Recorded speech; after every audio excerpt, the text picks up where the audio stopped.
नमस्ते दोस्तों। आज हम आपके लिए लेकर आए हैं एक ऐसी डरावनी कहानी जो आपके रोंगटे खड़े कर देगी। ये कहानी है एक पुरानी हवेली की जिसमें छिपा है एक भयानक रहस्य। इस कहानी को सुनते समय रोशनी चालू रखें क्योंकि रात के सन्नाटे में ये कहानी आपको डर के माहौल पर ले जाएगी जहाँ हर कदम पर अनजाना भय इंतजार कर रहा है। गांव का आगमन। रात का समय था। आसमान में बादल घने थे और हल्की हल्की बारिश की बूंदें जमीन पर गिर रही थीं। एक पुरानी जीप गांव की कच्ची सड़कों पर धीरे धीरे आगे बढ़ रही थी। जीप में बैठे थे 4 दोस्त, रोहन, नेहा, अजय और प्रिया। ये चारों कॉलेज के दोस्त थे जो अपनी गर्मियों की छुट्टियों में कुछ रोमांच की तलाश में निकले थे। रोहन, जो हमेशा नई जगहों की खोज में रहता था, उसने अपने दोस्तों को एक पुराने गांव की कहानी सुनाई थी। गांव का नाम था कालीपुर। ये गांव शहर से करीब 200 किलोमीटर दूर था और वहां की एक पुरानी हवेली के बारे में अजीब अजीब कहानियां मशहूर थीं। कुछ लोग कहते थे कि वो हवेली भूतों का बसेरा है और जो भी वहां गया वो कभी वापस नहीं लौटा। लेकिन रोहन को ये बातें सिर्फ अफवाहें लगती थीं। रोहन, तुझे यकीन है ना कि हम सही जगह जा रहे हैं? नेहा ने डरते हुए पूछा। उसकी आवाज में हल्की सी घबराहट थी। अरे नेहा, डर मत, ये सिर्फ एक पुरानी हवेली है। हम वहाँ रुकेंगे, कुछ फोटो लेंगे और वापस आ जाएंगे। रोहन ने हंसते हुए जवाब दिया।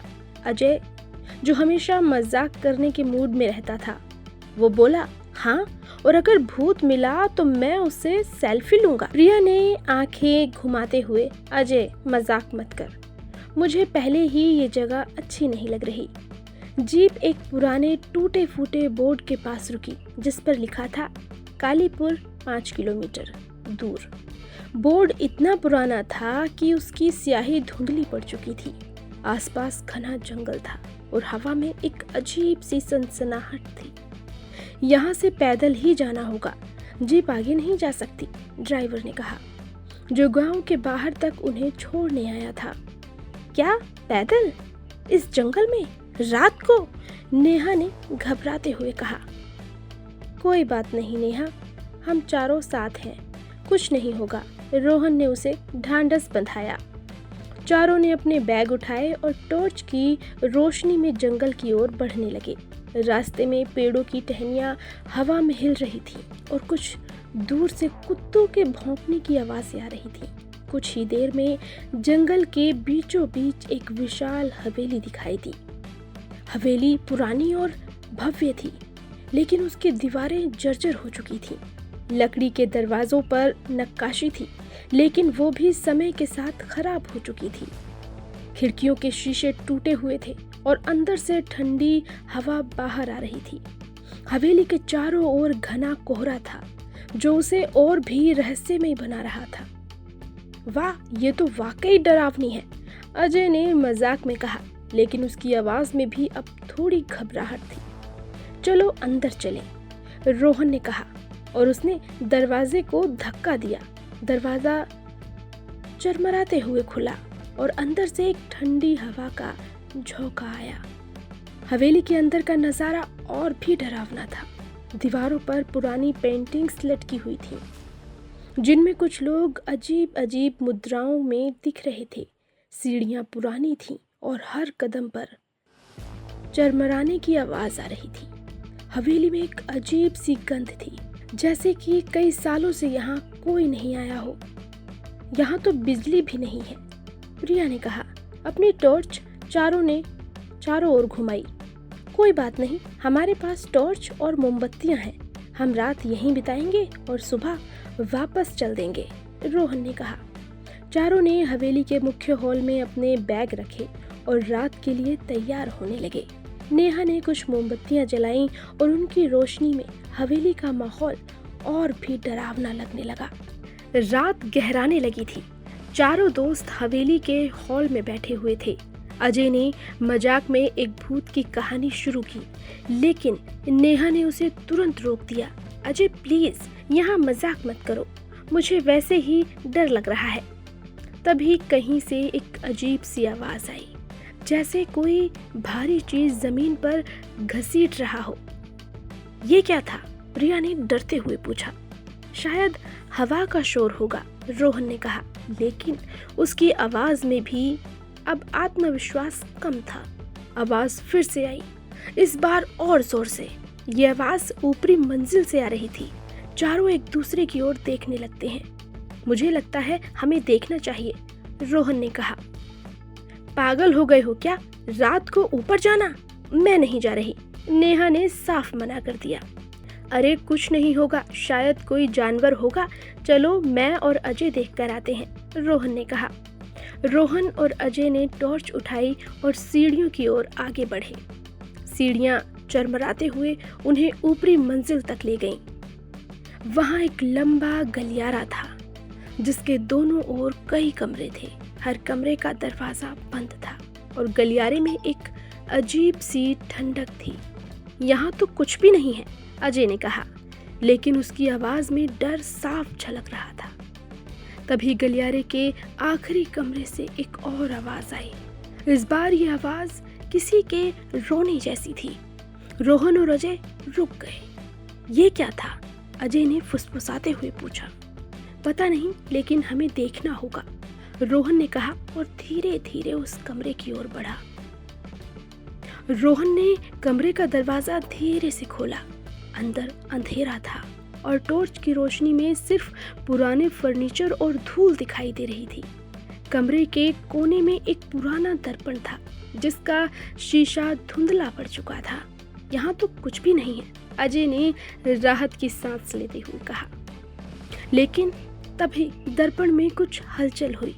रोहन ने टॉर्च की रोशनी दर्पण पर डाली और दोनों की सांसें थम गईं। दर्पण में उनकी अपनी परछाई नहीं थी, बल्कि एक औरत की आकृति दिख रही थी।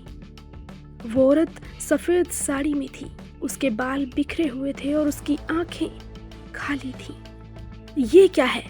अजय ने डरते हुए कहा। रोहन कुछ बोल पाता इससे पहले ही दर्पण से एक तेज चीख निकली और कमरे का दरवाजा जोर से बंद हो गया। दोनों ने दरवाजा खोलने की कोशिश की, लेकिन वो जाम हो चुका था।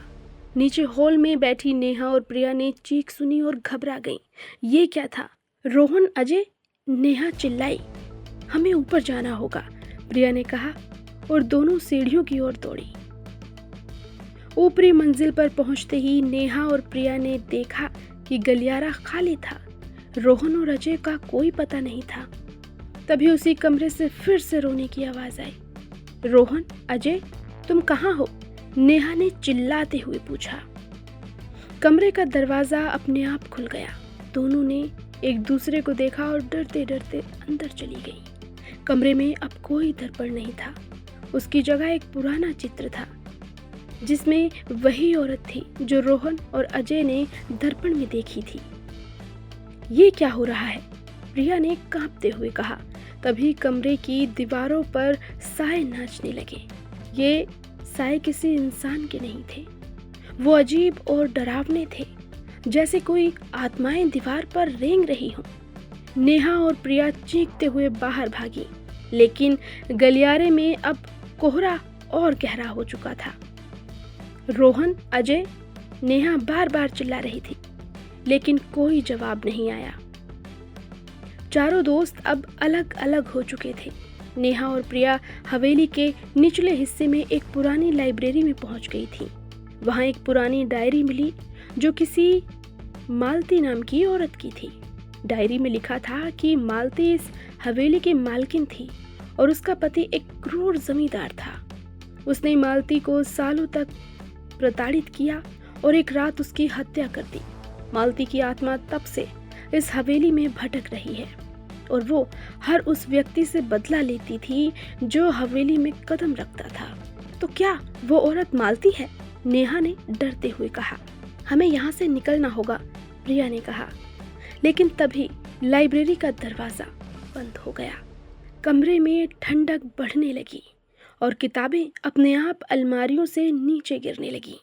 उधर रोहन और अजय किसी तरह कमरे से निकल चुके थे, लेकिन वो अब हवेली के तहखाने में थे। तहखाने में एक पुराना ताबूत था जिसके पास मालती की आत्मा खड़ी थी।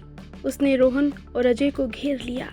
तुमने मेरी हवेली में कदम रखा, अब तुम यहाँ से नहीं जा सकते, उसकी डरावनी आवाज गूंजी। रोहन ने हिम्मत जुटाते हुए कहा, हमें माफ कर दो, हम नहीं जानते थे कि ये तुम्हारी हवेली है। लेकिन मालती की आत्मा ने उनकी एक ना सुनी। तभी नेहा और प्रिया तहखाने में पहुंच गई। उन्होंने डायरी में पढ़ा था कि मालती की आत्मा को शांति तभी मिलेगी जब उसका ताबूत जलाया जाएगा।